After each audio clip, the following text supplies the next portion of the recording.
নমস্কার বন্ধুরা, সৌমিস কিচেনে আপনাদের সবাইকে স্বাগত জানাই। আজকে আমি পটল চিংড়ি তৈরি করব। এটা ভীষণই সহজ একটা রেসিপি। পটল চিংড়ি আপনারা অনেকেই বানিয়ে থাকেন, তবে আমি কিভাবে পটল চিংড়ি বানাবো সেই রেসিপিটা আপনাদের সাথে শেয়ার করব। ভিডিওটা শেষ পর্যন্ত দেখার জন্য অনুরোধ রইল। তাহলে চলুন দেখে নিই পটল চিংড়ি আমি কিভাবে বানাই। প্রথমে আমি একটা মশলা তৈরি করে নেব। এর জন্য একটা মিক্সিং জার নিয়েছি। এর মধ্যে একটা বড় সাইজের পেঁয়াজ নিয়ে এইভাবে টুকরো করে কেটে দিয়ে দিলাম। এরপর একটা বড় সাইজের টমেটোর অর্ধেকটা পরিমাণ নিয়ে এইভাবে টুকরো করে কেটে দিয়ে দিলাম। এরপর 3 কোয়া রসুন দিয়ে দিলাম আর 3টে কাঁচা পাকা লঙ্কা দিয়ে দিলাম। ঝালটা আপনারা স্বাদ অনুযায়ী দেবেন। এবার ঢাকনি দিয়ে ঢেকে একটা পেস্ট তৈরি করে নেব। মশলাটা এরকম মিহি পেস্ট তৈরি করে নিয়েছি। এবার আমি রান্নাটা তৈরি করব। এখানে একটা কড়াই নিয়েছি। এর মধ্যে কিছুটা পরিমাণ রিফাইন তেল দিয়ে দিলাম। আপনারা চাইলে সর্ষের তেলও ব্যবহার করতে পারেন।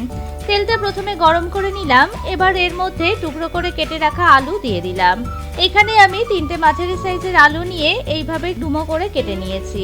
এখন আলুটা নাড়াচাড়া করে ভেজে নেব। আলুটা একটু নেড়ে নিয়েছি। এবার এর মধ্যে সামান্য লবণ দিয়ে দিলাম। এরপর সামান্য হলুদ গুঁড়ো দিয়ে দিলাম। আলু ভাজার সময় লবণ ও হলুদ দিয়ে ভাজলে আলুর মধ্যে লবণটা ঢুকে যাবে আর ভাজাটাও খুব ভালো হবে। এখন লবণ ও হলুদটা ভালোভাবে মিশিয়ে নিলাম। এবার নাড়াচাড়া করে ভেজে নেব। আলুগুলো ভাজা হয়ে গেছে। এবার একটা বলে উঠিয়ে নিলাম।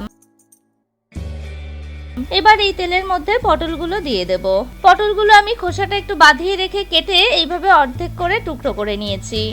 এখানে আমি 400 গ্রাম পটল নিয়েছি। এখন পটলগুলো একটু নাড়াচাড়া করে নিলাম। এবার এর মধ্যে সামান্য পরিমাণ লবণ দিয়ে দিলাম আর খুব অল্প পরিমাণ হলুদ গুঁড়ো দিয়ে দিলাম। বেশি হলুদ দিয়ে পটল ভাজলে তেলটা পুড়ে যেতে পারে। এবার নুন ও হলুদটা ভালোভাবে মিশিয়ে নিলাম।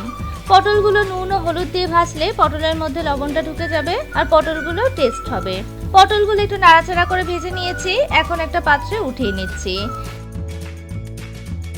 এখন এই তেলের মধ্যে 250 গ্রাম চিংড়ি মাছ দিয়ে দিলাম।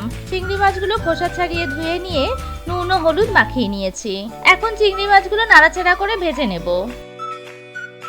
চিংড়ি মাছগুলো ভাজা হয়ে গেছে। এবার উঠিয়ে নিচ্ছি। এবার এর মধ্যে আরো 3 টিস্পুন রিফাইন তেল দিয়ে দিলাম। তেলটা একটু নাড়িয়ে নিলাম। এবার এর মধ্যে গোটা গরম মশলা ফোড়ন দিয়ে দিলাম। এরপর একটা শুকনো লঙ্কা ফোড়ন দিয়ে দিলাম আর 1/4 টিস্পুন গোটা জিরে ফোড়ন দিয়ে দিলাম। এখন ফোড়নটা নাড়াচাড়া করে একটু ভেজে নেব। এবার এর মধ্যে একটা তেজপাতা একটু ছিঁড়ে নিয়ে দিয়ে দিলাম। ফোড়নটা হয়ে গেছে। এবার এর মধ্যে 1 টিস্পুন আদা বাটা দিয়ে দিলাম। এবার আদাটা একটু নাড়াচাড়া করে নিলাম। এবার এর মধ্যে পেস্ট করে রাখা মশলাটা দিয়ে দিলাম। এখন মশলাটা নাড়াচাড়া করে কষিয়ে নেব। মশলাটা একটু কষিয়ে নিয়েছি। এবার এর মধ্যে 1 টিস্পুন জিরের গুঁড়ো দিয়ে দিলাম আর 1 টিস্পুন ধনের গুঁড়ো দিয়ে দিলাম। এরপর 1 টিস্পুন কাশ্মীরি লাল লঙ্কার গুঁড়ো দিলাম আর ঝালের জন্য আমি কাঁচা লঙ্কা ব্যবহার করেছি। এরপর 1 টিস্পুন হলুদ গুঁড়ো দিয়ে দিলাম। এবার মশলাটা আরো একবার ভালোভাবে কষিয়ে নেব। মশলাটা কষিয়ে নেওয়ার পর মশলার জারটা ধুয়ে সামান্য জল দিয়ে দিলাম। এখন জলটা ভালোভাবে মশলার সাথে মিশিয়ে নিয়েছি। এবার এর মধ্যে ভেজে রাখা আলুগুলো দিয়ে দিলাম। এরপর চিংড়ি মাছগুলো দিয়ে দিলাম। এবার আলু ও চিংড়ি মাছগুলো মশলার সাথে ভালোভাবে নাড়াচাড়া করে কষিয়ে নেব। আলুগুলো দিয়ে 2 মিনিট সময় ধরে গ্যাসের ফ্লেমটা মিডিয়ামে রেখে মশলাটা কষিয়ে নিতে হবে। আলুর সাথে মশলাটা ভালোভাবে কষিয়ে নিয়েছি। দেখুন মশলা থেকে তেল ছেড়ে এসেছে। এবার এর মধ্যে কিছুটা পরিমাণ জল দিয়ে দিলাম। এবার জলটা ভালোভাবে মিশিয়ে নিলাম। আরো একটু সামান্য পরিমাণ জল দিয়ে দিলাম। এবার ঝোলটা ফুটে উঠলে পটলগুলো দিয়ে দেব। ঝোলটা ফুটতে শুরু করেছে। এবার এর মধ্যে ভেজে রাখা পটলগুলো দিয়ে দিলাম। এবার ভালোভাবে মিশিয়ে নিলাম। এখন আমি এর মধ্যে 1 টিস্পুন লবণ দিয়ে দিলাম আর 1/2 টিস্পুন চিনি দিয়ে দিলাম। লবণ ও চিনিটা আপনারা স্বাদ অনুযায়ী দেবেন। এবার লবণ ও চিনিটা ভালোভাবে মিশিয়ে নিলাম। এবার একটা ঢাকনি দিয়ে ঢেকে গ্যাসের ফ্লেমটা মিডিয়ামে রেখে 5 মিনিট সময় ধরে রান্নাটা হতে দেব। 5 মিনিট পর ঢাকনিটা খুলে নিলাম। একটা আলু দেখে নিচ্ছি সিদ্ধ হয়েছে কিনা। দেখুন আলুটা একদম সিদ্ধ হয়ে গেছে আর পটল সিদ্ধ হতে বেশি সময় লাগে না। এবার এর মধ্যে বাড়িতে তৈরি করা 1 টিস্পুন গরম মশলার গুঁড়ো দিয়ে দিলাম। এরপর 1 টিস্পুন ঘি এর মধ্যে দিয়ে দিলাম। ঘি দিলে স্বাদটা অসাধারণ হয়।